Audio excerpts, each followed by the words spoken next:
Punjab mail USA TV देख रहे सारे ही दर्शकों का बहुत बहुत स्वागत। मैं हाँ वंदना खन्ना ते लेके हाजिर हाँ प्रोग्राम नज़रिया। ते नज़रिया दे विच अज असीं गल करनी है किसान अंदोलन बारे, गल करनी है खेती कानूनां बारे। ते इस विषय ते गलबात करन दे लई साडे नाल स्टूडियो दे विच मौजूद ने सीनियर पत्रकार नरिंदर सत्ती जी। आओ सब तो पहला उन्हां दा स्वागत करदे हां। सत्ती जी प्रोग्राम दे विच बहुत बहुत स्वागत है। धन्यवाद वंदना जी, तुसीं इत्थे सादे हो ते विचार रखण दा मौका दिंदे हो। सती जी सब तो पहला गल आपां करिए कि सब तो वध पक्ष दा मुद्दा है इस वेले सूबे दा किसान अंदोलन खेती कानून। ते जेकर असीं गल करिए खेती ऑर्डीनेंस सब तो पहला आए, बिल बने, कानून बन गए।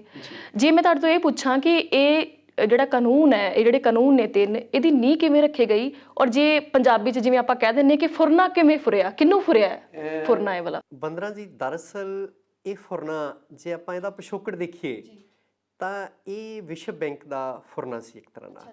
ਇਹ ਭਾਰਤ ਸਰਕਾਰ ਦਾ ਨਹੀਂ ਫੁਰਨਾ ਸੀ, ਇਹ ਵਿਸ਼ਵ ਬੈਂਕ ਦਾ ਸੀ। ਵਿਸ਼ਵ ਬੈਂਕ ਕੀ ਕਰਦਾ ਭਈ ਜਿਹੜੀ ਤੀਜੀ ਦੁਨੀਆ ਦੇ ਦੇਸ਼ ਨੇ, ਡਿਵੈਲਪਿੰਗ ਕੰਟਰੀਜ਼ ਨੇ, ਉਹਨਾਂ ਨੂੰ ਕਰਜ਼ ਦਿੰਦਾ। ਕਰਜ਼ ਵਿਸ਼ਵ ਬੈਂਕ ਆਪਣੀਆਂ ਸ਼ਰਤਾਂ ਤੇ ਦਿੰਦਾ ਜੀ। ਭਈ ਤੁਸੀਂ ਮੋਟੇ ਤੌਰ ਤੇ ਕੀ ਹੁੰਦਾ ਵੀ ਲੋਕਾਂ ਨੂੰ ਜਿਹੜੀਆਂ ਸਹੂਲਤਾਂ ਸਬਸਿਡੀਜ਼ ਦਿੰਦੀਆਂ ਬੈਂਕਾਂ, ਉਹਨਾਂ ਨੂੰ ਸਭ ਤੋਂ ਪਹਿਲਾਂ ਬੰਦ ਕਰਵਾਉਂਦੀ ਆ ਵਿਸ਼ਵ ਬੈਂਕ। ਵੀ ਮੰਨ ਲਓ ਕਿਸਾਨਾਂ ਨੂੰ ਖੇਤੀਬਾੜੀ ਦੇ ਸੰਦਾਂ ਤੇ ਸਬਸਿਡੀ ਮਿਲ ਰਹੀ ਆ, ਬੀਜ ਤੇ ਸਬਸਿਡੀ ਮਿਲ ਰਹੀ, ਟਿਊਬਵੈੱਲ ਲਾਉਣ ਤੇ ਜਾਂ ਬਿਜਲੀ ਮੁਫਤ ਦੇ ਰਹੇ ਆ। ਇੱਕ ਬਹੁਤ ਰੌਲਾ ਪਾਇਆ ਜਾ ਰਿਹਾ ਵੀ ਪੰਜਾਬ ਦੇ ਕਿਸਾਨਾਂ ਨੂੰ ਬਿਜਲੀ ਮੁਫਤ ਮਿਲਦੀ ਆ। ਇਸ ਤਰ੍ਹਾਂ ਜਿਹੜੇ ਦੇਸ਼ ਕਰਜ਼ ਲੈਂਦੇ ਨੇ ਉਹਨਾਂ ਨੂੰ ਆਪਣੀ ਉਹ ਮਨਾਹੀ ਕਰਦੀ ਹੈ ਵਿਸ਼ਵ ਬੈਂਕ, ਕਰਜ਼ਾ ਦੇਣ ਲਈ ਆਪਣੀਆਂ ਸ਼ਰਤਾਂ ਲਾਉਂਦੀ ਹੈਗੀ ਜੀ। ਦਰਅਸਲ ਇਹਦਾ ਮੁੱਢ ਜਿਹੜਾ ਆ ਉਹ 1990 ਤੋਂ ਵੱਜਾ। 1990 'ਚ ਵਿਸ਼ਵ ਬੈਂਕ ਨੇ ਭਾਰਤ ਸਰਕਾਰ ਨੂੰ ਇੱਕ ਸੁਝਾਅ ਦਿੱਤਾ, ਸੁਝਾਅ ਨਹੀਂ ਬਲਕਿ ਹੁਕਮ ਚਾੜਿਆ ਭਈ ਤੁਸੀਂ ਜਿਹੜੀ ਸਬਸਿਡੀ ਆ ਉਹ ਬੰਦ ਕਰੋ ਅਤੇ ਕਿਸਾਨਾਂ ਦੀਆਂ ਜਿਹੜੀਆਂ ਜ਼ਮੀਨਾਂ ਆ ਉਹਨਾਂ ਨੂੰ ਆਰਡੀਨੈਂਸ ਲਿਆਣ ਕੇ ਹਥਿਆਓ। ਕਿਉਂ ਹਥਿਆਓ? ਵਿਸ਼ਵ ਬੈਂਕ ਕਹਿੰਦੀ ਵੀ ਅਸਲ 'ਚ ਜਿਹੜੀ ਜ਼ਮੀਨ ਦਾ ਇੱਕ ਟੁਕੜਾ ਆ ਉਹ ਇੱਕ ਉਦਯੋਗਿਕ ਇਕਾਈ ਹੈਗੀ ਆ, ਉਹਨੂੰ ਕਿਸੇ ਵੀ ਹੀਲੇ ਕਿਸਾਨਾਂ ਕੋਲੋਂ ਖੋਵੋ ਤੁਸੀਂ। ਔਰ ਜਿਹੜੇ ਗੈਰ ਕੁਸ਼ਲ, ਜਿਹੜੇ ਅਨਸਕਿਲਡ ਵਰਕਰ ਨੇ, ਮੰਨ ਲਓ ਕਿਸਾਨਾਂ ਦੇ ਜਿਹੜੇ ਬੱਚੇ ਨੇ ਜਿਨ੍ਹਾਂ ਨੂੰ ਖੇਤੀ ਤੋਂ ਇਲਾਵਾ ਹੋਰ ਕੁਛ ਨਹੀਂ ਆਉਂਦਾ, ਉਹਨਾਂ ਨੂੰ ਤੁਸੀਂ ਕਹਿੰਦੇ ਸ਼ਹਿਰਾਂ 'ਚ ਲਿਆਓ, ਉਹਨਾਂ ਨੂੰ ਉਦਯੋਗਿਕ ਇਕਾਈਆਂ ਦੇ ਯੋਗ ਬਣਾਓ ਤਾਂ ਕਿ ਉੱਥੇ ਉਹ ਮਜ਼ਦੂਰ ਵਜੋਂ ਕੰਮ ਕਰ ਸਕਣ। ਅਤੇ ਜਿਹੜੀਆਂ ਖੇਤੀਬਾੜੀ ਦੀਆਂ ਜ਼ਮੀਨਾਂ ਆ ਉੱਥੇ ਉਦਯੋਗਿਕ ਇਕਾਈਆਂ ਲਾਓ। ਦੇਖੋ ਚਾਹੇ ਉਹ ਮਨਮੋਹਨ ਸਿੰਘ ਹੋਰਾਂ ਦੀ ਸਰਕਾਰ ਸੀ, ਮਨਮੋਹਨ ਸਿੰਘ ਹੋਰੀ ਆਪ ਇੱਕ ਦੁਨੀਆ ਦੇ ਮੰਨੇ ਪ੍ਰਮੰਨੇ ਅਰਥ ਸ਼ਾਸਤਰੀ, ਬਿਲਕੁਲ, ਚਾਹੇ ਉਹ ਅਟਲ ਬਿਹਾਰੀ ਵਾਜਪਾਈ ਦੀ ਭਾਜਪਾ ਦੀ ਸਰਕਾਰ ਸੀ। ਇਹਨਾਂ ਦੋਹਾਂ ਸਰਕਾਰਾਂ ਨੇ ਇੱਕ ਤਰ੍ਹਾਂ ਨਾਲ ਵਿਸ਼ਵ ਬੈਂਕ ਅਨੁਸਾਰ ਕੰਮ ਨਹੀਂ ਕੀਤਾ, ਕਰਨ ਦਾ ਯਤਨ ਕੀਤਾ, ਪਰ ਉਹ ਗੱਲ ਕਿਸੇ ਸਿਰੇ ਨਹੀਂ ਚੜੀ ਜੀ। 2008 ਦੀ ਜਿਹੜੀ ਰਿਪੋਰਟ ਆ ਵਿਸ਼ਵ ਬੈਂਕ ਦੀ, ਜਿਹੜੀ ਪ੍ਰੋਗਰੈਸ ਰਿਪੋਰਟ ਹੈ, ਉਹਦੇ ਵਿੱਚ ਇਹ ਸਾਫ਼-ਸਾਫ਼ ਲਿਖਿਆ ਹੋਇਆ ਵੀ ਭਾਰਤ ਸਰਕਾਰ ਨੂੰ ਕੀ ਕਿਹਾ ਗਿਆ ਅਤੇ ਉੱਥੋਂ ਦੀਆਂ ਜਿਹੜੀਆਂ ਵੱਖ-ਵੱਖ ਸਿਆਸੀ ਪਾਰਟੀਆਂ ਦੀਆਂ ਸਰਕਾਰਾਂ ਸੀ ਉਹਨਾਂ ਨੇ ਕੀ ਕੀਤਾ। ਉਸ ਪਿੱਛੋਂ ਆਪਾਂ ਆ ਜਾਈਏ ਮੋਦੀ ਸਰਕਾਰ 'ਤੇ। 14 ਦੇ ਵਿੱਚ ਪੂਰਨ ਬਹੁਮਤ ਦੇ ਨਾਲ ਬਣੀ ਆ। ਇਹਨਾਂ 'ਤੇ ਵੀ ਉਹੀ ਦਬਾਅ ਸੀਗਾ। ਇਹਨਾਂ ਨੇ ਵੀ ਆਰਡੀਨੈਂਸ ਲਿਆਉਣ ਦਾ ਯਤਨ ਕੀਤਾ, ਉਦੋਂ ਉਹਦਾ ਬਹੁਤ ਜ਼ਿਆਦਾ ਵਿਰੋਧ ਹੋਇਆ, ਖੇਤੀਬਾੜੀ ਆਰਡੀਨੈਂਸ, ਅਤੇ ਉਹ ਇੱਕ ਤਰ੍ਹਾਂ ਨਾਲ ਮਾਮਲਾ ਠੱਪ ਹੋ ਗਿਆ। ਹੁਣ ਫਿਰ ਉਹੀ ਆਰਡੀਨੈਂਸ ਜਿਹੜੇ ਆ ਆਰਡੀਨੈਂਸ ਲਿਆਂਦੇ ਗਏ। ਦੇਖੋ ਜਦੋਂ ਭਾਜਪਾ ਆਪਣਾ ਇਤਿਹਾਸ ਪੜ੍ਹੇਗੀ ਨਾ ਆਉਣ ਵਾਲੇ 10, 15, 20 ਸਾਲਾਂ ਨੂੰ, ਅਤੇ ਉਹ ਪੰਨੇ ਗਾਇਬ ਹੋਣਗੇ ਉਸ ਇਤਿਹਾਸ ਵਿੱਚੋਂ ਪਈ ਭਾਈਵਾਲੀ ਕੀ ਹੁੰਦੀ ਆ। ਬਿਲਕੁਲ, ਉਹਨਾਂ ਨੇ ਇੱਕ ਆਪਣਾ ਸਭ ਤੋਂ ਨੇੜਲਾ ਜਿਹੜਾ ਸਿਆਸੀ ਭਾਈਵਾਲਾ ਸ਼੍ਰੋਮਣੀ ਅਕਾਲੀ ਦਲ, ਜਿਹਦੇ ਨਾਲ ਪਿਛਲੇ 22 ਸਾਲ ਤੋਂ ਸਾਂਝ ਹੈ, ਉਹ ਵੀ ਗਵਾ ਲਿਆ ਜੀ। ਠੀਕ ਹੈ। ਔਰ ਸ਼ਾਇਦ ਉਹਨਾਂ ਨੂੰ ਇੰਨੀ ਜਿਹੜੀ 5-7 ਤੋਂ ਸੋਚਦੇ ਨੇ ਜਾਂ 12-13 ਪੰਜਾਬ ਦੇ MP ਨੇ, ਉਹਨਾਂ ਨੂੰ ਇੰਨੇ MP ਗਵਾਉਣ ਨਾਲ ਕੋਈ ਫਰਕ ਨਹੀਂ ਪੈਂਦਾ ਅਤੇ ਉਹਨਾਂ ਨੇ ਉਸ ਭਾਈਵਾਲੀ ਦੀ ਬਲੀ ਵੀ ਚਾੜ੍ਹ ਦਿੱਤੀ। ਬੀਬੀ ਹਰਸਿਮਰਤ ਕੌਰ ਬਾਦਲ ਕੇਂਦਰ ਦੇ ਮੰਤਰੀ ਸੀ ਫੂਡ ਪ੍ਰੋਸੈਸਿੰਗ ਦੇ, ਉਹ ਵੀ ਅਸਤੀਫਾ ਦੇ ਕੇ ਬਾਹਰ ਆ ਗਏ। ਹੁਣ ਖੁੱਲ੍ਹਮ ਖੁੱਲ੍ਹਾ ਵਿਰੋਧ ਹੋ ਰਿਹਾ। ਕੱਲ੍ਹ ਪਰਸੋਂ ਦੀ ਗੱਲ ਹੈ ਵੀ ਹਰਦੀਪ ਪੁਰੀ ਹੋਣੀ ਜਿਹੜੇ ਕੇਂਦਰੀ ਮੰਤਰੀ ਨੇ, ਉਹਨਾਂ ਨੇ ਕਿਹਾ ਵੀ ਬੀਬੀ ਹਰਸਿਮਰਤ ਕੌਰ ਹੋਰੀ ਕਦੀ ਵਿਰੋਧ ਕੀਤਾ ਹੀ ਨਹੀਂ, ਨਾ ਪਾਰਲੀਮੈਂਟ ਦੇ ਅੰਦਰ ਨਾ ਬਾਹਰ, ਅਤੇ ਨਾ ਹੀ ਜਦੋਂ ਆਰਡੀਨੈਂਸ ਲਿਆਂਦੇ ਆ, ਜਦੋਂ ਕਮੇਟੀ ਬੈਠਦੀ ਸੀ ਉਹਦੇ ਵਿੱਚ ਕੋਈ ਵਿਰੋਧ ਕੀਤਾ ਗਿਆ। ਸੋ ਇਸ ਤਰ੍ਹਾਂ ਦੀਆਂ ਗੱਲਾਂ, ਇਹ ਸਾਰਾ ਮੁੱਢ ਜਿਹੜਾ ਆ ਇਹ ਦੋਵੇਂ ਸਰਕਾਰਾਂ, ਚਾਹੇ ਉਹ ਕਾਂਗਰਸ ਦੀ ਸੀ ਚਾਹੇ ਉਹ ਭਾਜਪਾ ਦੀ ਸੀ, ਮੁੱਢ ਇਹਨਾਂ ਨੇ ਬੰਨਿਆ ਜੀ। ਅਤੇ ਜੇ ਆਪਾਂ ਪੰਜਾਬ 'ਚ ਦੇਖੀਏ ਤਾਂ ਪੰਜਾਬ ਦੇ ਵਿੱਚ 13 ਦਾ ਜਿਹੜਾ ਖੇਤੀਬਾੜੀ ਫਾਰਮਰਸ ਕੰਟਰੈਕਟ ਐਕਟ ਆ, ਉਹ ਅਕਾਲੀ ਭਾਜਪਾ ਸਰਕਾਰ ਨੇ ਇੱਥੇ ਉਹਦੀ ਨੀਂਹ ਰੱਖੀ ਸੀ। ਠੀਕ ਹੈ, ਉਹ ਇੱਕ ਤਰ੍ਹਾਂ ਨਾਲ ਇਹਦਾ ਲਘੂ ਰੂਪ ਸੀਗਾ, ਛੋਟਾ ਰੂਪ ਸੀਗਾ। ਸੋ ਇਸ ਤਰ੍ਹਾਂ ਇਹ ਜਿਹੜੇ ਬਿੱਲ ਨੇ, ਆਰਡੀਨੈਂਸ ਬਿੱਲ ਬਣਦੇ ਆ, ਫਿਰ ਰਾਸ਼ਟਰਪਤੀ ਦੇ ਦਸਤਖਤਾਂ ਤੋਂ ਬਾਅਦ ਉਹ ਹੁਣ ਕਾਨੂੰਨ ਬਣ ਗਏ ਨੇ। ਜੀ ਬਿਲਕੁਲ। ਜੇਕਰ ਅਗਲੀ ਗੱਲ ਕਰੀਏ ਤਾਂ ਸਿਆਸੀ ਪਾਰਟੀਆਂ ਦੀ ਆਪਾਂ ਗੱਲ ਕਰਾਂਗੇ। ਸਿਆਸੀ ਪਾਰਟੀਆਂ ਦੀ ਗੱਲ ਕਰੀਏ ਤਾਂ ਜਦੋਂ ਅਸੀਂ ਤਸਵੀਰਾਂ ਵੇਖਦੇ ਹਾਂ ਕਿਸਾਨ ਅੰਦੋਲਨ ਦੀ, ਤਾਂ ਝੰਡੇ ਨਜ਼ਰ ਆਉਂਦੇ ਨੇ ਹਰ ਸਿਆਸੀ ਪਾਰਟੀ ਦੇ, ਹੈ ਨਾ।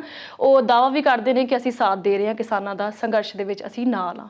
ਬਹੁਤ ਸਾਰੇ ਨਾਅਰੇ, ਬਹੁਤ ਸਾਰੇ ਦਾਅਵੇ ਜਿਹੜੇ ਨੇ ਉੱਥੇ ਹੁੰਦੇ ਨੇ, ਪਰ ਅਸਲ ਦੇ ਵਿੱਚ ਕੀ ਮੋਟਿਵਸ ਨੇ ਇਹਨਾਂ ਦੇ? ਜਿਹੜੇ ਇਹਨਾਂ ਦੇ ਮੰਤਵ ਆ ਨਾ, ਸਿਆਸੀ ਪਾਰਟੀਆਂ ਦਾ ਮੁੱਖ ਮੁੱਦਾ ਵੋਟਾਂ ਬਟੋਰਨੀਆਂ ਹੁੰਦਾ ਜੀ। ਸੋ ਪਹਿਲਾਂ ਆਪਾਂ ਸ਼੍ਰੋਮਣੀ ਅਕਾਲੀ ਦਲ ਦੀ ਗੱਲ ਕਰਦੇ ਹਾਂ। ਕਿਹਾ ਇਹ ਜਾਂਦਾ ਵੀ ਪਹਿਲਾਂ ਪੰਜਾਬ ਫਾਰਮਰ ਕੰਟਰੈਕਟ ਐਕਟ ਲਿਆਣ ਕੇ, ਫਿਰ ਉੱਥੇ ਚੁੱਪ ਬੈਠ ਕੇ ਇਹਨਾਂ ਦੇ ਚਾਹੇ ਉਹ ਪ੍ਰੇਮ ਸਿੰਘ ਚੰਦੂ ਮਾਜਰਾ ਨੇ, ਚਾਹੇ ਖੁਦ ਸਾਡੇ 5 ਵਾਰ ਮੁੱਖ ਮੰਤਰੀ ਰਹੇ ਆ ਤੇ ਉਪ ਮੁੱਖ ਮੰਤਰੀ ਦੀ ਸੁਪਤਨੀ ਬੀਬੀ ਹਰਸਿਮਰਤ ਬਾਦਲ ਉੱਥੇ ਬੈਠੇ ਨੇ, ਠੀਕ ਹੈ, ਪਾਰਲੀਮੈਂਟ ਦੇ ਵਿੱਚ। ਉਹ ਜਿਹਨੂੰ ਆਪਾਂ ਕਹਿੰਦੇ ਨਾ ਮੂੰਹ 'ਚ ਘੁੰਗੜੀਆਂ ਪਾ ਕੇ ਬੈਠੇ, ਉਹ ਮੂੰਹ 'ਚ ਘੁੰਗੜੀਆਂ ਪਾ ਕੇ ਬੈਠੇ ਨੇ ਸਾਰੇ। ਹੁਣ ਉਹ ਚਾਹੇ ਜਿੰਨਾ ਮਰਜ਼ੀ ਵਿਰੋਧ ਕਰਨ, ਜਦੋਂ ਉਹਨਾਂ ਨੇ ਦੇਖਿਆ ਵੀ ਪੰਜਾਬ 'ਚ ਕਿਸਾਨ ਉੱਠ ਕੇ ਖੜਾ ਹੋ ਗਿਆ, ਸ਼੍ਰੋਮਣੀ ਅਕਾਲੀ ਦਲ ਆਪਣੀ ਸਿਆਸੀ ਜ਼ਮੀਨ ਪੈਰਾਂ ਹੇਠੋਂ ਗਵਾ ਚੁੱਕੀ ਆ, ਉਹ ਖੁੱਸਿਆ ਵਕਾਰ ਥੋੜਾ ਬਹੁਤ ਹਾਸਲ ਕਰਨ ਲਈ ਜਾਂ ਉਸ ਖੁੱਸੇ ਵਕਾਰ ਨੂੰ ਕਿਸੇ ਹੀਲੇ ਕੋਈ ਹਰਬਾ ਵਰਤ ਕੇ ਉਹ ਵਾਪਸ ਲਿਆਉਣ ਦੇ ਲਈ ਉਹਨਾਂ ਨੇ ਯੂ ਟਰਨ ਲਿਆ। ਪਰ ਦੇਖੋ ਜਿਹੜੇ ਲੋਕ ਨੇ ਉਹ ਅੱਜ ਚੇਤੰਨਿਆ, ਅੱਜ ਜ਼ਿਮੀਂਦਾਰਾਂ ਦੇ ਬੱਚੇ ਵੀ ਪੜ੍ਹੇ ਹੋਏ ਨੇ। ਉਹ ਪੁਰਾਣੀਆਂ ਗੱਲਾਂ ਹੁਣ ਗਈਆਂ, ਭਈ ਢੱਗੇ ਕੁੱਟ ਲੈ, ਤਾਂ ਹੁਣ ਖੇਤੀ ਆਧੁਨਿਕ ਸੰਦਾਂ ਨਾਲ ਹੁੰਦੀ ਆ। ਬਹੁਤ ਜਿਹੜੇ ਵੱਡੇ ਜ਼ਿਮੀਂਦਾਰੇ ਵਾਲੇ ਲੋਕ ਆ, ਉਹਨਾਂ ਦੇ ਬੱਚੇ ਵਿਦੇਸ਼ਾਂ 'ਚ ਪੜ੍ਹ ਕੇ ਆਉਂਦੇ ਨੇ। ਸਾਡੇ ਪੰਜਾਬ ਜਿਹੜੀ ਖੇਤੀਬਾੜੀ ਯੂਨੀਵਰਸਿਟੀ ਆ ਲੁਧਿਆਣੇ ਦੀ, ਉੱਥੋਂ ਇੰਨੇ ਵਿਦਿਆਰਥੀ ਪੜ੍ਹ ਕੇ ਨਿਕਲਦੇ ਨੇ, ਉਹ ਸਾਰੇ ਪੰਜਾਬ 'ਚ ਹੀ ਖਪਦੇ ਆ, ਸਾਰੇ ਵਿਦੇਸ਼ਾਂ 'ਚ ਨਹੀਂ ਜਾਂਦੇ। ਸੋ ਮੇਰਾ ਕਹਿਣ ਦਾ ਭਾਵ ਆ ਭਈ ਜਿਹੜੇ ਚਾਹੇ ਉਹ ਅਕਾਲੀ ਨੇ, ਚਾਹੇ ਉਹ ਜਿਹੜੇ ਕਾਂਗਰਸ ਹੈਗੀ ਆ, ਕਾਂਗਰਸ ਨੇ ਵੀ ਕੋਈ ਵਿਰੋਧ ਨਹੀਂ ਕੀਤਾ। ਕਾਂਗਰਸ ਤੇ ਵੀ ਇਹ ਦੋਸ਼ ਲੱਗੇ ਆ ਵੀ ਕਾਂਗਰਸ ਵੀ ਚੁੱਪ ਕਰਕੇ ਬੈਠੀ ਰਹੀ ਆ। ਹੁਣ ਅਕਾਲੀ ਦਲ ਕਹਿ ਰਿਹਾ ਭਈ ਜਦੋਂ ਇਹਨਾਂ ਨੇ ਪਹਿਲਾਂ ਕੋਈ ਮਤਾ ਪਾਸ ਕੀਤਾ ਹੈਗਾ, ਉਹ ਮਤਾ ਉੱਥੇ ਕੇਂਦਰ ਨੂੰ ਭੇਜਿਆ ਹੀ ਨਹੀਂ ਗਿਆ। ਉਹ ਕੇਸ ਪੱਧਰ ਦੇ ਉੱਤੇ ਮਤਾ ਪਿਆ ਰਿਹਾ। ਜੇ ਉਹ ਸੈਕਟਰੀ ਲੈਵਲ ਤੇ ਪਿਆ ਰਿਹਾ ਤੇ ਸੈਕਟਰੀ ਦੋਸ਼ੀ ਆ, ਠੀਕ ਹੈ, ਉਹਨੂੰ ਕਟਹਿਰੇ 'ਚ ਖੜਾ ਕੀਤਾ ਜਾਣਾ ਚਾਹੀਦਾ। ਜੇ ਉਹਦੇ ਤੇ ਕਿਸੇ ਸਿਆਸੀ ਦਬਾਅ ਨਾਲ ਉਹ ਜੋ ਵੀ ਇਹਨਾਂ ਨੇ ਰੈਜ਼ੋਲੂਸ਼ਨ ਪਾਸ ਕੀਤਾ ਸੀ ਕੇਂਦਰ ਨੂੰ ਨਹੀਂ ਭੇਜਿਆ, ਫਿਰ ਉਹ ਸਰਕਾਰ ਜ਼ਿੰਮੇਵਾਰ ਆਇਆ ਵੀ ਉਹਦੀ ਜ਼ਿੰਮੇਵਾਰੀ ਜਿਹੜੀ ਆ ਉਹ ਕਦੋਂ ਤੈਅ ਕੀਤੀ ਜਾਣੀ ਆ, ਕਦੋਂ ਮਿੱਥੀ ਜਾਣੀ ਆ। ਕਾਂਗਰਸ ਵੀ ਹੁਣ ਇਸ ਮੁੱਦੇ ਨੂੰ, ਮਸਲਨ ਰਾਹੁਲ ਗਾਂਧੀ ਹੋਰੀ ਪੰਜਾਬ 'ਚ ਨੇ ਥੋੜ੍ਹੇ ਦਿਨਾਂ ਲਈ, ਬੱਧਨੀ ਕਲਾਂ ਤੋਂ ਉਹਨਾਂ ਨੇ ਪਰਸੋਂ ਆਪਣਾ ਆਗਾਜ਼ ਕੀਤਾ ਟਰੈਕਟਰ ਰੈਲੀ ਦਾ। ਬੱਧਨੀ ਕਲਾਂ ਤੋਂ ਚੱਲ ਕੇ ਆਪਣੇ ਭੰਮੀਪੁਰਾ, ਅਖਾੜਾ, ਮਾਣੂਕੇ, ਲੋਪੋ, ਇਹਨਾਂ ਪਿੰਡਾਂ 'ਚ ਹੀ ਹੁੰਦੀ ਹੋਈ ਚੱਕਰ ਗਈ ਆ। ਚੱਕਰ ਤੋਂ ਲੰਮੇ ਜੱਟਪੁਰਾ, ਰਾਏਕੋਟ ਦੇ ਲਾਗੇ ਜ਼ਿਲ੍ਹਾ ਲੁਧਿਆਣਾ ਦੇ ਵਿੱਚ ਉਹਨਾਂ ਨੇ ਵੀ ਆਪਣੀਆਂ ਸਿਆਸੀ ਰੋਟੀਆਂ, ਪਹਿਲੀ ਗੱਲ ਤਾਂ ਇੱਕ ਫਰਮਾਨ ਜਾਰੀ ਕਰ ਦਿੱਤਾ ਭਈ ਕਾਲਾ ਕੱਪੜਾ ਪਹਿਨ ਕੇ ਨਾ ਕੋਈ ਆਵੇ, ਕਾਲਾ ਕੱਪੜੇ ਤੋਂ ਭਾਵ ਕਾਲੀਆਂ ਪੱਗਾਂ, ਕੋਈ ਕਾਲੀ ਧੋਤੀ ਲਾ ਕੇ ਨਾ ਆਵੇ, ਕਾਲੀ ਪੈਂਟ ਨਾ ਪਾਵੇ, ਕਾਲੀ ਕਮੀਜ਼ ਨਾ ਪਾਵੇ। ਇਹ ਇਸ ਗੱਲ ਦੀ ਕੀ ਤੁੱਕਿਆ ਜੀ? ਕਿਸਾਨ ਤਾਂ ਇਹੋ ਜਿਹੇ ਵੀ ਆ ਵੀ ਜਿਨ੍ਹਾਂ ਕੋਲ ਸਿਰ ਢੱਕਣ ਲਈ ਕੱਪੜਾ ਹੀ ਹੈ ਨਹੀਂਗਾ, ਠੀਕ ਹੈ। ਸੋ ਇੱਕ ਬਕਾਇਦਾ ਇੱਕ ਰੰਗ ਨੂੰ ਚਿੰਨ੍ਹਿਤ ਕਰਕੇ ਉਹਦੇ ਤੇ ਪਾਬੰਦੀ ਲਾਉਣੀ। ਫਿਰ ਉੱਥੇ ਕਿਹੜੇ ਕਿਸਾਨ ਸੀਗੇ? ਉਹ ਇੱਕ ਤਰ੍ਹਾਂ ਨਾਲ ਕਾਂਗਰਸ ਦਾ ਜਿਹੜਾ ਉਹ ਸ਼ੋਅ ਸੀਗਾ, ਸ਼ੋਅ ਆਫ ਸਟਰੈਂਥ ਸੀਗਾ। ਤੇ ਉਹ ਟਰੈਕਟਰ ਰੈਲੀ ਜਿਹੜੀ ਆ ਉਹ ਸਿਰਫ ਲੋਕਾਂ ਦੇ ਵਿੱਚ ਥੋੜ੍ਹੀ ਬਹੁਤ ਭੱਲ ਬਣਾਉਣ ਲਈ। ਇਸੇ ਤਰ੍ਹਾਂ ਸ਼੍ਰੋਮਣੀ ਅਕਾਲੀ ਦਲ ਦੀ ਜਿਹੜੀ ਰੈਲੀ ਸੀ 3 ਤਖ਼ਤਾਂ ਤੋਂ, ਆਮ ਲੋਕ ਕਹਿੰਦੇ ਨੇ ਵੰਦਨਾ ਜੀ ਭਈ ਲੋਕ ਤਖ਼ਤਾਂ ਵੱਲ ਨੂੰ ਜਾਂਦੇ ਨੇ, ਠੀਕ ਹੈ, ਤੇ ਸਾਡੇ ਉਲਟ ਹੋਇਆ ਵੀ ਤਖ਼ਤਾਂ ਤੋਂ, ਚਾਹੇ ਉਹ ਤਖ਼ਤ ਸ਼੍ਰੀ ਦਮਦਮਾ ਸਾਹਿਬ ਤਲਵੰਡੀ ਸਾਬੋ ਸੀ, ਤਖ਼ਤ ਸ਼੍ਰੀ ਕੇਸਗੜ੍ਹ ਸਾਹਿਬ ਅਨੰਦਪੁਰ ਸਾਹਿਬ ਸੀਗਾ, ਜਾਂ ਅਕਾਲ ਤਖ਼ਤ ਸ਼੍ਰੀ ਅੰਮ੍ਰਿਤਸਰ ਤੋਂ ਸੀਗਾ। ਤੇ ਫਿਰ ਲੋਕ ਕਹਿੰਦੇ ਨੇ ਵੀ ਜੇ ਇਹਨਾਂ ਨੇ ਇਹ ਮਾਰਚ ਕੱਢਣਾ ਸੀਗਾ ਤੇ ਰਾਜਪਾਲ ਨੂੰ ਮੰਗ ਪੱਤਰ ਦੇਣ ਦੀ ਕੋਈ ਲੋੜ ਨਹੀਂ ਸੀ, ਉਹ ਦਿੱਲੀ ਵੱਲ ਨੂੰ ਮਾਰਚ ਕੱਢਦੇ ਜਿਵੇਂ ਕਾਂਗਰਸ ਨੇ ਕੱਢਿਆ, ਠੀਕ ਹੈ। ਫਿਰ ਉਸ ਪਿੱਛੋਂ ਕੀ ਆ ਵੀ ਜਲੰਧਰ ਹੀ ਇੱਥੇ ਜਲੰਧਰ GT ਰੋਡ ਤੇ, ਫਗਵਾੜਾ ਜਲੰਧਰ ਰੋਡ ਦੇ ਉੱਤੇ ਦਕੋਹਾ ਫਾਟਕ ਆਉਂਦਾ, ਉੱਥੇ ਇਹਨਾਂ ਦਾ ਇਕੱਠ ਸੀਗਾ ਅਕਾਲੀ ਦਲ ਵਾਲਿਆਂ ਦਾ। ਉਹ ਇੱਕ ਇਹਨਾਂ ਦਾ ਨਾ ਬੱਸਾਂ ਗੱਡੀਆਂ ਦਾ ਕਾਫਲਾ ਸੀਗਾ। ਉਹ 'ਚ ਕਿਹੜੇ ਕਿਸਾਨ ਸੀਗੇ? ਕਿਸੇ ਕਿਸਾਨ ਯੂਨੀਅਨ ਦਾ ਝੰਡਾ ਨਹੀਂ ਲੱਗਣ ਦਿੱਤਾ। ਸੋ ਇਹ ਕਿਸਾਨਾਂ ਦੇ ਹਮਦਰਦ ਤਾਂ ਬਣਦੇ ਨੇ, ਪਰ ਉਹ ਹੁਣ ਕਿਸਾਨ ਸਮਝ ਚੁੱਕੇ ਨੇ, ਚਾਹੇ ਉਹ ਭਾਜਪਾ ਆ, ਭਾਜਪਾ ਵਾਲੇ ਆਪਣਾ ਹੀ ਮਤਲਬ ਢੋਲ ਪਿੱਟਣ ਲੱਗ ਪਏ, ਉਹ ਇਹਦੇ ਹੱਕ ਦੇ ਵਿੱਚ ਕੱਢਣ ਲੱਗ ਪਏ। ਸਭ ਤੋਂ ਪਹਿਲਾ ਵਿਰੋਧ ਬਰਨਾਲਾ ਸੰਗਰੂਰ ਦੇ ਵਿੱਚ ਹੋਇਆ। ਭਾਜਪਾ ਦੇ ਜਿਹੜੇ ਲੋਕਲ ਆਗੂ ਨੇ ਉਹ ਲੋਕਾਂ ਨੂੰ ਸਮਝਾਉਣ ਤੁਰ ਪਏ ਪਈ ਭਾਈ ਜਿਹੜਾ ਇਹ ਜਿਹੜੇ ਕਾਨੂੰਨ ਨੇ ਖੇਤੀਬਾੜੀ ਇਹ ਕਿਸਾਨਾਂ ਦੇ ਹੱਕ ਦੇ ਵਿੱਚ ਆ। ਲੋਕਾਂ ਨੇ ਵਿਰੋਧ ਕੀਤਾ, ਕੱਲਾ ਵਿਰੋਧ ਹੀ ਨਹੀਂ ਕੀਤਾ, ਚੇਤਾਵਨੀ ਦਿੱਤੀ ਵੀ ਜੇ ਮੁੜ ਕੇ ਪਿੰਡਾਂ 'ਚ ਵੜੇ ਤਾਂ ਬੁਰੀ ਤਰ੍ਹਾਂ ਪੇਸ਼ ਆਵਾਂਗੇ। ਫਿਰ ਅਸ਼ਵਨੀ ਸ਼ਰਮਾ ਹੋਰੀ ਇਹਨਾਂ ਦੇ ਪ੍ਰਧਾਨ ਨੇ ਭਾਜਪਾ ਦੇ ਪਠਾਨਕੋਟ ਤੋਂ, ਉਹਨਾਂ ਨੇ ਉੱਥੇ ਟਰੈਕਟਰ ਰੈਲੀ ਕੱਢੀ, ਕਿਸਾਨਾਂ ਨੇ ਕਾਲੀਆਂ ਝੰਡੀਆਂ ਦਿਖਾਈਆਂ, ਵਿਰੋਧ ਕੀਤਾ, ਠੀਕ ਹੈ, ਘੇਰਿਆ ਵੀ ਗਿਆ ਉਹਨਾਂ ਨੂੰ। ਸ਼ਵੇਤ ਮਲਿਕ MP ਨੇ ਰਾਜ ਸਭਾ ਦੇ ਅੰਮ੍ਰਿਤਸਰੋਂ, ਉਹਨਾਂ ਦੇ ਘਰ ਮੂਹਰੇ ਪੱਕਾ ਧਰਨਾ ਲਾ ਕੇ ਬੈਠੇ ਨੇ। ਸੋ ਜਿਹੜਾ ਇਹਨਾਂ ਸਿਆਸੀ ਪਾਰਟੀਆਂ ਦਾ ਰੋਲ ਹੈ ਉਹ ਸਿਰਫ ਵੋਟਾਂ ਤੱਕ ਤੇ ਆਪਣੀ ਭੱਲ ਬਣਾਉਣ ਲਈ, ਉਹ ਕਿਸਾਨਾਂ ਦੇ ਹਿੱਤਾਂ ਲਈ ਕੋਈ ਨਹੀਂ ਖੜਾ ਹੈਗਾ, ਠੀਕ ਹੈ, ਚਾਹੇ ਉਹ ਭਾਜਪਾ ਹੋਵੇ, ਚਾਹੇ ਉਹ ਕਾਂਗਰਸ ਹੋਵੇ, ਤੇ ਚਾਹੇ ਸ਼੍ਰੋਮਣੀ ਅਕਾਲੀ ਦਲ। ਜੀ ਬਿਲਕੁਲ ਸਤੀ ਜੀ, ਗੱਲਬਾਤ ਦਾ ਸਿਲਸਿਲਾ ਇਸੇ ਤਰ੍ਹਾਂ ਜਾਰੀ ਰਹੇਗਾ। ਮਿਲਦੇ ਹਾਂ ਇੱਕ ਛੋਟੇ ਜਿਹੇ ਬ੍ਰੇਕ ਤੋਂ ਬਾਅਦ।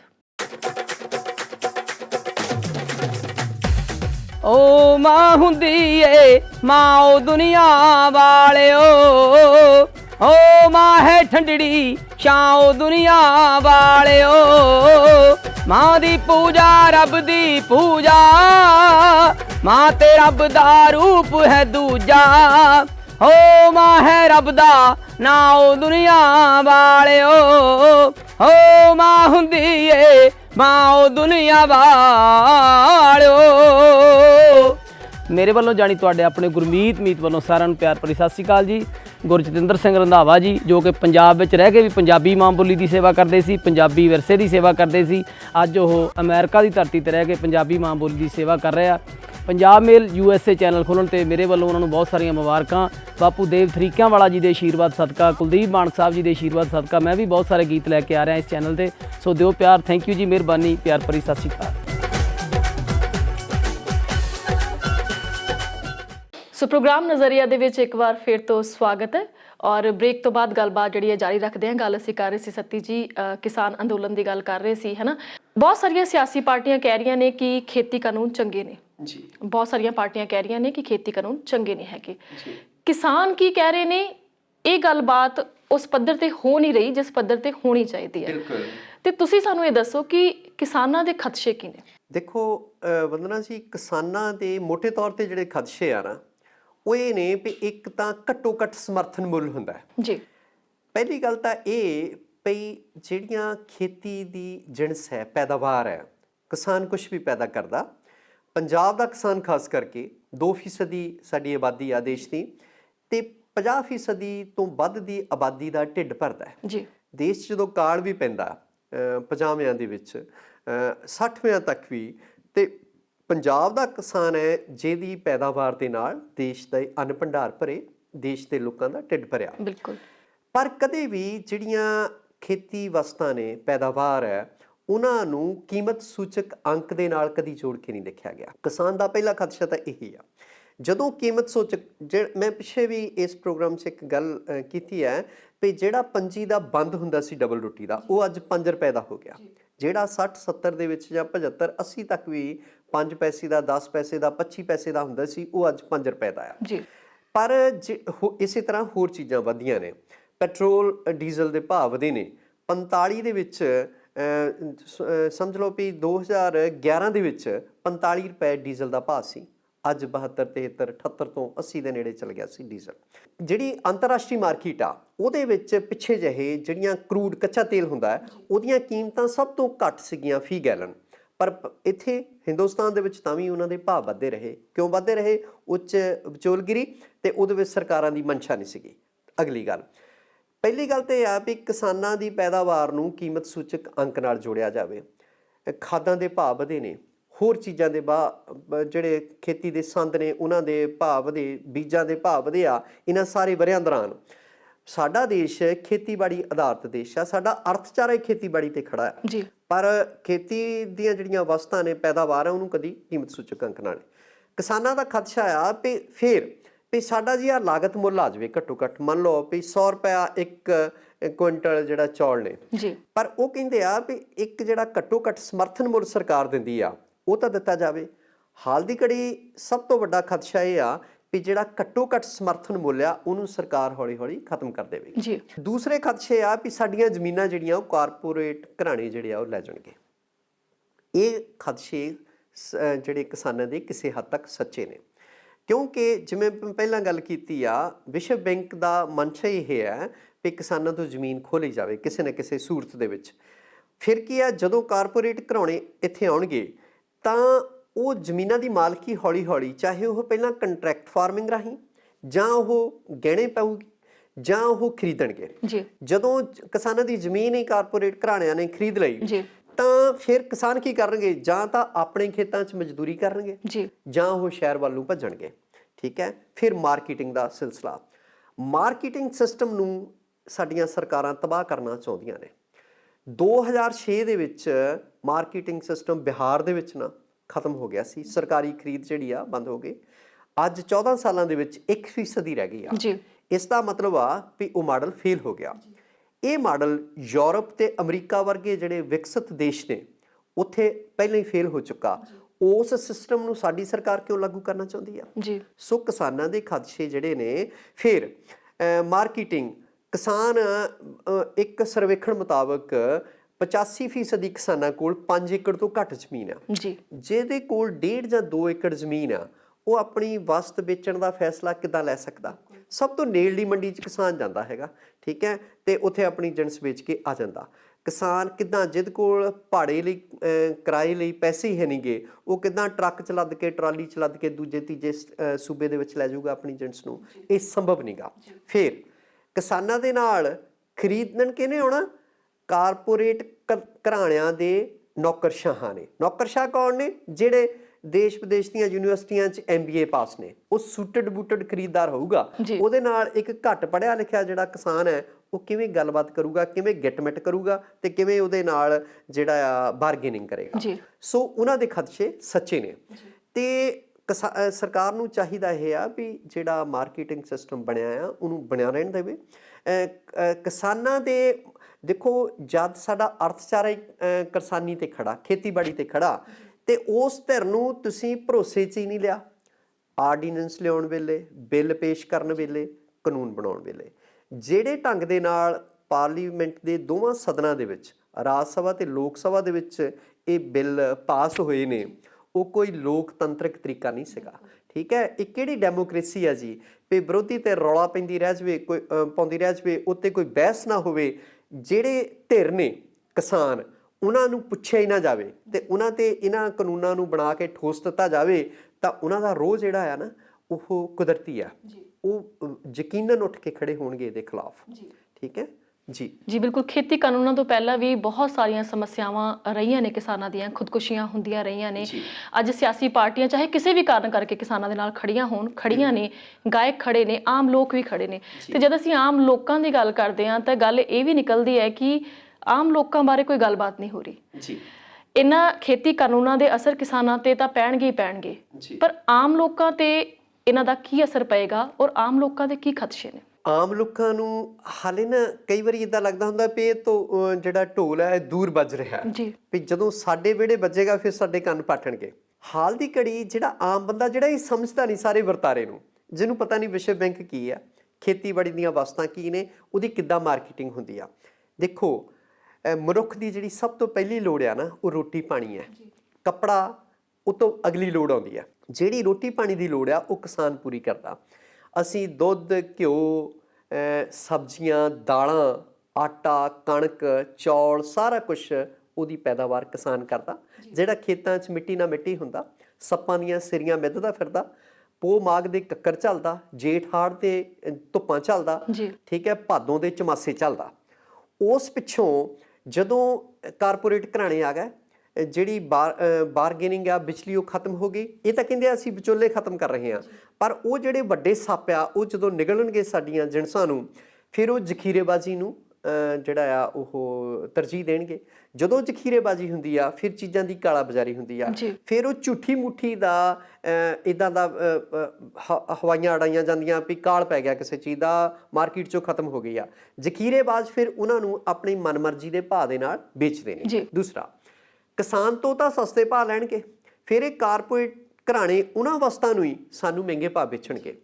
ਹਾਲੇ ਜਿਹੜਾ ਆਟਾ 25-30 ਰੁਪਏ ਕਿਲੋ ਵਿਕਦਾ, ਜਦੋਂ ਇਹ 100 ਰੁਪਏ ਹੋਏਗਾ ਨਾ ਸਾਲ 6 ਮਹੀਨਿਆਂ ਪਿੱਛੋਂ, ਜਿਹੜਾ ਦੁੱਧ ਅੱਜ 50-55 ਰੁਪਏ ਆ, ਜਦੋਂ ਇਹ 100 ਰੁਪਏ ਕਿਲੋ ਹੋਏਗਾ ਤੇ 2 ਡੰਗ ਦੀ ਚਾਹ ਜੁਗਾ ਨਹੀਂ ਜੁੜੂਗਾ ਇੱਕ ਆਮ ਬੰਦੇ ਨੂੰ। ਦੇਖਿਆ, ਫਿਰ ਆਮ ਲੋਕਾਂ ਨੂੰ ਇਹਦਾ ਪਤਾ ਲੱਗੇਗਾ ਵੀ ਇਹ ਸਾਡੇ ਤੇ ਅਸਰ ਕਰ ਰਿਹਾ। ਦੇਖੋ, ਕੱਲਾ ਕਿਸਾਨ ਹੀ ਇਹਦੀ ਲਪੇਟ 'ਚ ਨਹੀਂ ਆਉਣਗੇ, ਇਹਦੇ 'ਚ ਜਿਹੜੀ ਆਮ ਜਨਤਾ ਆ, ਚਾਹੇ ਉਹ ਕਾਰੋਬਾਰੀ ਨੇ, ਚਾਹੇ ਉਹ ਸ਼ਹਿਰਾਂ 'ਚ ਰਹਿਣ ਵਾਲੇ ਆ, ਚਾਹੇ ਉਹ ਪਿੰਡਾਂ 'ਚ ਰਹਿਣ ਵਾਲੇ ਆ, ਜਦੋਂ ਆਪਣੀਆਂ ਵਸਤਾਂ ਅਸੀਂ ਸਸਤੇ ਭਾਅ ਵੇਚ ਕੇ ਮਹਿੰਗੇ ਭਾਅ ਖਰੀਦਾਂਗੇ ਤੇ ਫਿਰ ਆਪਾਂ ਸਾਰੇ ਉਹਦੀ ਲਪੇਟ ਦੇ ਵਿੱਚ ਆਵਾਂਗੇ। ਮਹਿੰਗਾਈ ਵਧੇਗੀ, ਜਦੋਂ ਜ਼ਖੀਰੇਬਾਜ਼ੀ ਵਧੇਗੀ, ਕਾਲਾ ਬਾਜ਼ਾਰੀ ਵਧੇਗੀ, ਫਿਰ ਵਸਤਾਂ ਦੇ ਭਾਅ ਵਧਣਗੇ ਤੇ ਵਸਤਾਂ ਦੇ ਭਾਅ ਤਾਂ ਪਹਿਲਾਂ ਹੀ ਉਹਨਾਂ ਨੂੰ ਠੱਲ ਨਹੀਂ ਪੈ ਰਹੀ। ਤੇ ਸਭ ਤੋਂ ਪਹਿਲੀ ਚੀਜ਼ ਕੀ ਹੁੰਦੀ ਆ, ਜਿਹੜੀ ਲਗਜ਼ਰੀ ਵਾਲੀਆਂ ਚੀਜ਼ਾਂ ਆ ਉਹ ਮਨੁੱਖ ਬਾਅਦ ਦੇ ਵਿੱਚ ਖਰੀਦਦਾ। ਸਭ ਤੋਂ ਪਹਿਲਾਂ ਤਾਂ ਉਹਨੇ ਰੋਟੀ ਪਾਣੀ ਜਿਹੜੀ ਆ ਆਪਣਾ ਚੁੱਲ੍ਹਾ ਬਲਦਾ ਰੱਖਣਾ। ਤੇ ਬੰਦਰਾਂ ਜੀ ਇਹ ਆ ਵੀ ਜਿਹੜਾ ਆਮ ਬੰਦਾ ਆ, ਆਮ ਬੰਦਾ ਹੀ ਨਹੀਂ, ਕਾਰੋਬਾਰੀ, ਪਿੰਡਾਂ 'ਚ ਰਹਿਣ ਵਾਲੇ, ਸ਼ਹਿਰਾਂ 'ਚ ਰਹਿਣ ਵਾਲੇ, ਸਾਰੇ ਲੋਕ ਆਪਾਂ ਇਹਦੀ ਲਪੇਟ ਵਿੱਚ ਆਵਾਂਗੇ। ਜਿਹੜੀ ਜ਼ਖੀਰੇਬਾਜ਼ੀ ਆ, ਕਾਲਾ ਬਾਜ਼ਾਰੀ ਆ, ਉਹ ਜਿਹੜੀਆਂ ਮਹਿੰਗਾਈ ਨੂੰ ਜਨਮ ਦੇਵੇਗੀ। ਮਹਿੰਗਾਈ ਜਿਹੜੀ ਆ ਉਹ ਫਿਰ ਆਪਾਂ ਸਾਰੇ ਉਹਦੇ ਰੂਬਰੂ ਹੋਵਾਂਗੇ। ਤਾਂ ਉਹ ਦਿਨ ਕੋਈ ਬਹੁਤੀ ਦੂਰ ਨਹੀਂ ਜੇ ਕਾਨੂੰਨ ਇਨ-ਬਿਨ ਲਾਗੂ ਹੁੰਦਾ। ਕੋਈ ਵੱਡੀ ਗੱਲ ਨਹੀਂ ਵੀ ਕਿਸਾਨਾਂ ਦੇ ਰੋਹ ਨੂੰ ਦੇਖਦੇ ਆ, ਜਿਵੇਂ ਪੰਜਾਬ ਹਰਿਆਣਾ 'ਚ ਕਿਸਾਨ ਉੱਠ ਕੇ ਖੜੇ ਹੋਏ ਆ, ਕਰਨਾਟਕਾ 'ਚ ਖੜੇ ਹੋਏ ਨੇ, ਜਦੋਂ ਹੌਲੀ ਹੌਲੀ ਇਹ ਸੇਕ ਬਾਕੀ ਦੇਸ਼ ਵਿੱਚ ਵੀ ਪੁੱਜੇਗਾ ਤਾਂ ਕੋਈ ਵੱਡੀ ਗੱਲ ਨਹੀਂ, ਪੂਰੇ ਦੇਸ਼ ਦੇ ਕਿਸਾਨ ਉੱਠ ਕੇ ਖੜੇ ਹੋ ਜਾਣ। ਤੇ ਕਈ ਵਾਰ ਸਰਕਾਰਾਂ ਆਪਾਂ ਝੁਕਦੀਆਂ ਵੀ ਦੇਖਦੇ ਹਾਂ। ਸੋ ਆਪਾਂ ਸਾਰੇ ਇਹ ਜਿਹੜਾ ਕਾਨੂੰਨ ਆ ਇਹਦੀ ਲਪੇਟ ਵਿੱਚ ਆਵਾਂਗੇ। ਜੀ ਬਿਲਕੁਲ ਸਤੀ ਜੀ, ਇਸ ਦੇ ਨਾਲ ਹੀ ਪ੍ਰੋਗਰਾਮ ਨਜ਼ਰੀਆ ਦਾ ਸਮਾਂ ਇੱਥੇ ਹੀ ਸਮਾਪਤ ਹੋ ਰਿਹਾ ਔਰ ਪ੍ਰੋਗਰਾਮ ਦੇ ਵਿੱਚ ਆਉਣ ਦੇ ਲਈ ਇੰਨੀ ਸਾਰੀ ਜਾਣਕਾਰੀ ਸਾਡੇ ਨਾਲ ਸਾਂਝੀ ਕਰਨ ਦੇ ਲਈ ਤੁਹਾਡਾ ਬਹੁਤ ਬਹੁਤ ਸ਼ੁਕਰੀਆ। ਤੁਹਾਡਾ ਵੀ ਬਹੁਤ ਧੰਨਵਾਦ, ਤੁਸੀਂ ਸਾਡੇ ਮਤਲਬ ਵਿਚਾਰ ਰੱਖਣ ਦਾ ਮੌਕਾ ਦਿੰਦੇ ਹੋ। ਔਰ ਪੂਰੀ ਉਮੀਦ ਕਰਦੇ ਹਾਂ ਕਿ ਜਿਹੜੇ ਖੇਤੀ ਕਾਨੂੰਨ ਨੇ ਇਹਨਾਂ ਨੂੰ ਲੈ ਕੇ ਆਮ ਲੋਕਾਂ ਨੂੰ ਵੀ ਬਹੁਤ ਕੁਝ ਅੱਜ ਦੀ ਗੱਲਬਾਤ ਤੋਂ ਪਤਾ ਲੱਗਿਆ ਹੋਊਗਾ, ਕਿਉਂਕਿ ਮੈਨੂੰ ਲੱਗਦਾ ਹੈ ਕਿ ਆਮ ਲੋਕ ਜਿਹੜੇ ਨੇ ਉਹ ਹਲੇ ਆਪਣੇ ਨਾਲ ਜਿਹੜੀਆਂ ਹੋਰ ਬੁਰੀਆਂ ਚੀਜ਼ਾਂ ਹੋਣ ਜਾ ਰਹੀਆਂ ਨੇ ਆਉਣ ਵਾਲੇ ਸਮੇਂ ਦੇ ਵਿੱਚ ਇਹਨਾਂ ਖੇਤੀ ਕਾਨੂੰਨਾਂ ਕਰਕੇ ਉਹਦੇ ਬਾਰੇ ਬਹੁਤਾ ਜਾਣੂ ਨਹੀਂ ਹੈਗੇ, ਅਵੇਅਰ ਨਹੀਂ ਹੈਗੇ। ਸੋ ਇਸ ਦੇ ਨਾਲ ਹੀ ਮੈਨੂੰ ਵੰਦਨਾ ਖੰਨਾ ਨੂੰ ਤੇ ਸਾਡੇ ਮਾਹਿਰ ਮਹਿਮਾਨ ਨਰਿੰਦਰ ਸੱਤੀ ਜੀ ਨੂੰ ਦਿਓ ਇਜਾਜ਼ਤ। ਫਿਰ ਮਿਲਾਂਗੇ ਪੰਜਾਬ ਮੇਲ USA TV ਤੇ ਪ੍ਰੋਗਰਾਮ ਨਜ਼ਰੀਆ ਲੈ ਕੇ ਕਿਸੇ ਹੋਰ ਵਿਸ਼ੇ ਤੇ ਗੱਲਬਾਤ ਕਰਨ ਦੇ ਲਈ।